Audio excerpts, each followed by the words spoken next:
welcome back to Making Everyday Magic. I'm Shanna, and if you saw our latest video about using our Timberdoodle scheduler that's included in the purchase of our Timberdoodle non-religious curriculum kits, then you know that I am doing this at pretty much the exact same time. So my husband has the girls away, and it's just a good time. I've got to get this stuff figured out. I feel like maybe I've dragged my feet a little long.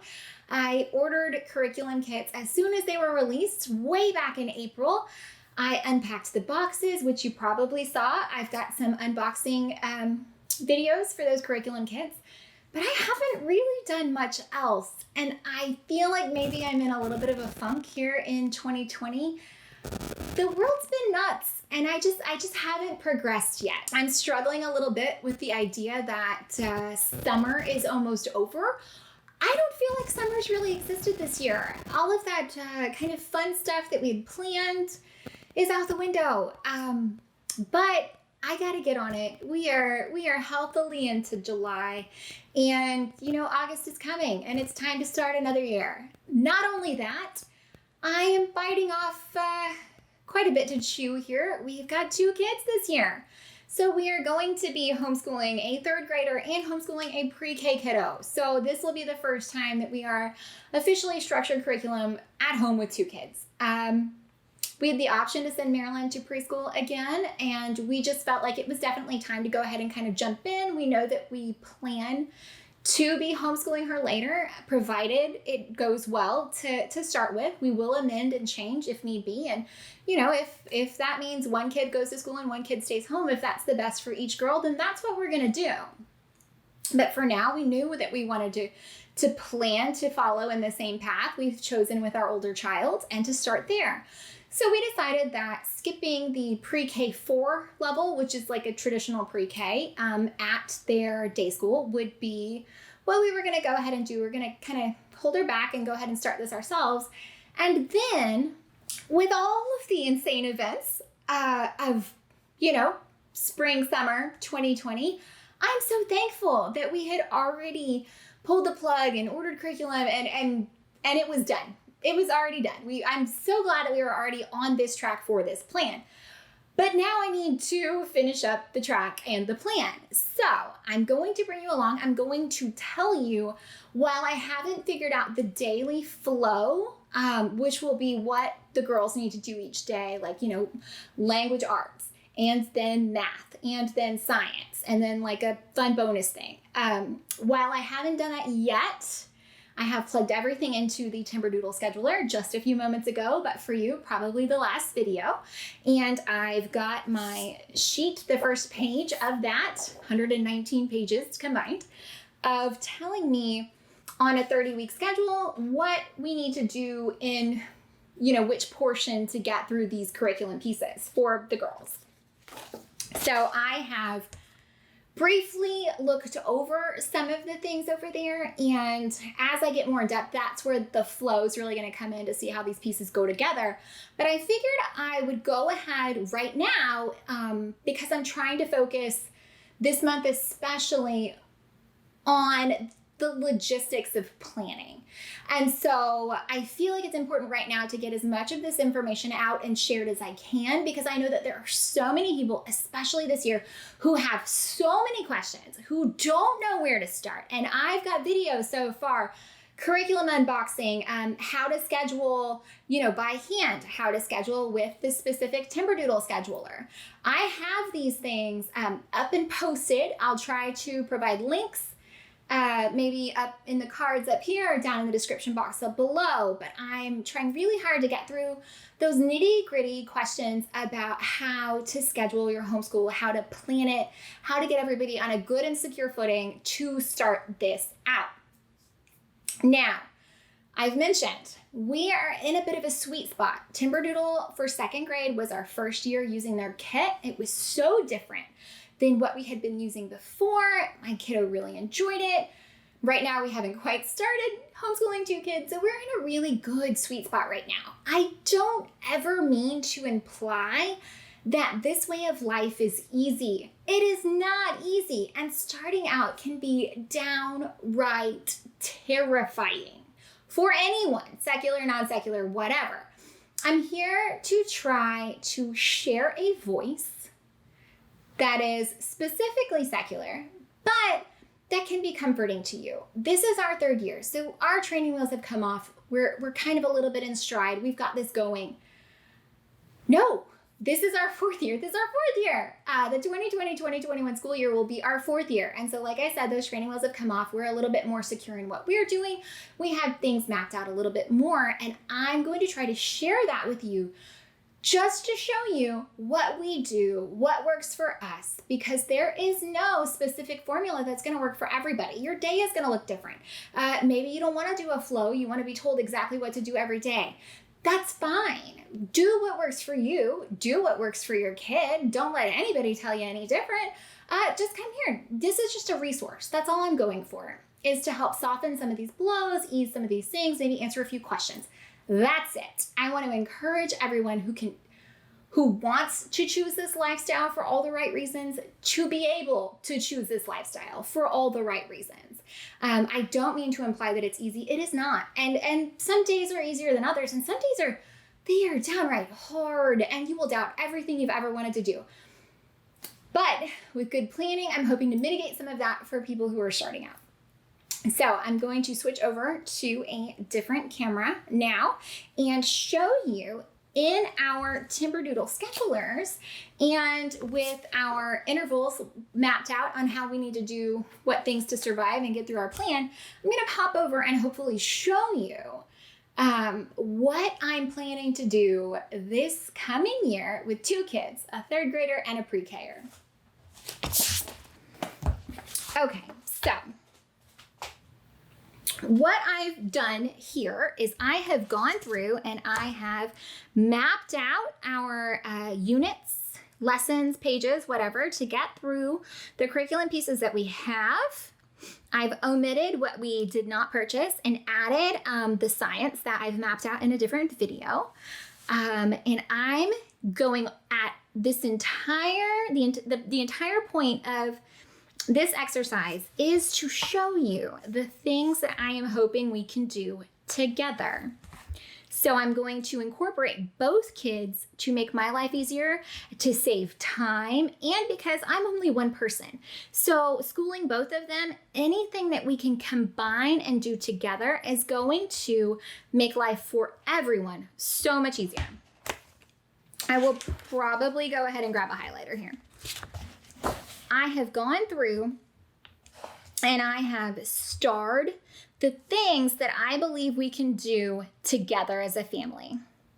I've then come back and put a B next to the things that we could maybe read aloud at bedtime. Now, I probably will highlight on here because I don't really want to highlight in the actual handbook. So let me come up here and I'm going to start with Amelia, and I'm just going to transfer this over to what I've already planned out. I've marked with my pencil and I've put a line. I don't know if you can see it, but I've put a line straight through the things that we omitted. Okay, so let me do pink. Okay, so Moz DOS Literature Opal. So for this, I'm just going to put a line underneath because we can do the read alouds together. Okay, so moving straight down. The Adventures of Robin Hood. We can not only do that together, we can also, you know what? I'll put a little green thing here. We can also do this at bedtime and read that aloud together. Let's see. The Moby Max game. That is a great game. It's kind of like Scrabble with math equations. We can do that together as a family. The Circuit Maze is something she's been doing really well on her own. Anomia Kids, we can do together as a family. Now that may be too advanced for my pre-Ker, but I know that we can grab Dad and set him down and do that together. The Story of the World, Volume 3. The way that we have been utilizing that, Volume 2, last year for 2nd grade, was that she would listen to it. Well, I guess we would all listen to it in the car on our way to swim practice or driving to the zoo, wherever. She would do one chapter once a week in the car and read aloud as she did it. And that worked so well for us. She retained it and enjoyed sharing it, and we would discuss things. My husband and I learned some things we didn't know, so we would definitely like to continue that format this year. And because we do want to continue that format, we actually omitted the history of the world activity book because we just didn't use it. It was just kind of a lot more stuff than we were getting to. All right, the stories of the Revolutionary War, I'm going to say together and at bedtime. Famous figures, she loves that. Skill sharpeners, geography is all her. Puzzle globe is only probably like one of those. It's probably a one-time thing. Dr. Bonafide, I am going to try, and I haven't looked at it, so I'm glad I can amend as needed and see if I can do that in conjunction with the Bones book or body book that came with my other kiddos thing. Now, let's see. That's it. So those are the things that we can do together on Amelia's sheet. We can sit down and do together as a family. Now we're gonna pop on over. Let me see if I can get this a little closer. We'll pop on over to Marilyn's. Now again, this is just the plan. I can come back and I can amend at any point I need to.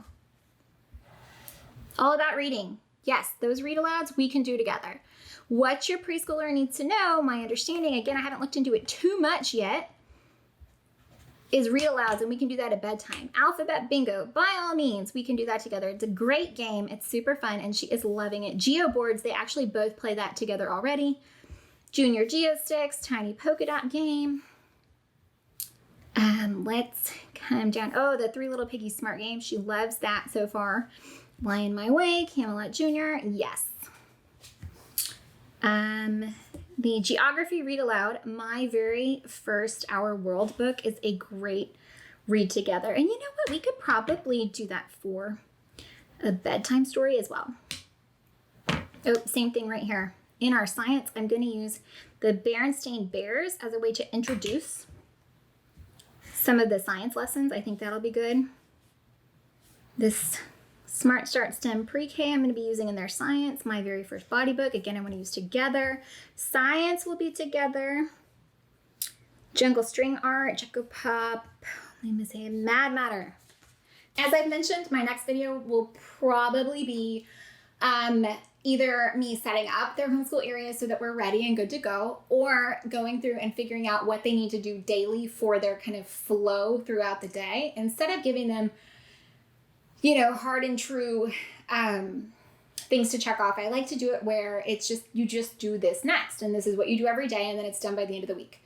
Not specifically, you know, lesson 1 on May 16th, but a little bit more freeform than that, but not necessarily allowing them to get too far ahead or too far behind as far as the week goes.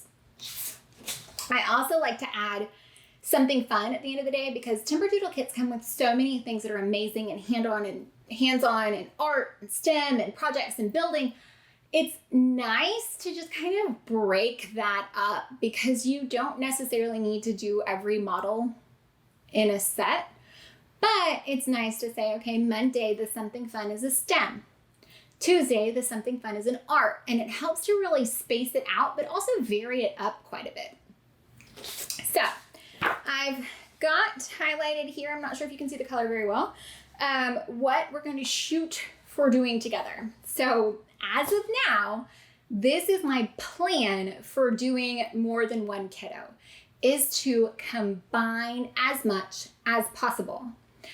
Also see what's going to factor in well for having dad, doing bedtime stories, figuring out the easiest way to incorporate everyone together is going to save me, I really think, a little bit of sanity. So be checking back. I'm going to try to get that flow posted as soon as I can. I'm going to get their spaces set up, because we are about to start this homeschool year with 2 babies. And this is just the plan. I can change it at any point I want to. I can amend the plan. If it is working well, then that's great. If it's not, we can snip it and go back to doing some of these things a little bit more separately. For right now, our little one is obsessed with doing the things big sister is doing, so I'm hoping that that works in our favor. Because of that, she's really started to develop that interest in reading and letter sounds and identifying words. So again, I'm hoping that works in our favor.